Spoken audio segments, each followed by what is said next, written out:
ఎలా ఉంది sir government rule నచ్చలా. ఎందువల్ల అంటారు? కరెంటు బిల్లు పెంచేశాడు, ఉచితార్థంగా కరెంటు బిల్లు కడతామే, ఏ పని అవట్లా. ప్రభుత్వాన్ని మీ ఇంటి దగ్గరికి తీసుకొచ్చి ఉంటున్నారు. పడేది ఒక్కటి కూడా తీసుకోవాలా, ఏ ఒక్కటి లేదు రైతులకు ఉపయోగపడేది. ఒక బోత్ తవ్వలా, ఒక కాలువ తవ్వలా. వాటర్ ఫిబ్రవరి నెలలోనే వాటర్ లేకుండా పోయింది. ఇప్పుడు ఏప్రిల్ వచ్చింది, చెరువులకి నీళ్ళు లేవు, గేదెలు తాగుతానికి మనుషులు తాగుతానికి నీళ్ళు లేవు. అది పరిస్థితి. సార్ ప్రభుత్వాన్ని సచివాలయం వ్యవస్థ ద్వారా మీ ప్రజల కాళ్ళ దగ్గరికి తీసుకొచ్చని చెప్తున్నారు కదా.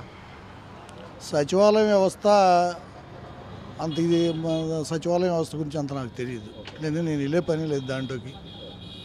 ఈసారి ఈ గుడివాడ నియోజకవర్గానికి సంబంధించి కొడాలి నాని వెలిగండ్ల రాము ఇద్దరు పోటీ చేస్తున్నారు. ఎవరికి ఛాన్స్? రాము గారికి ఛాన్స్ ఎక్కువ ఉందండి.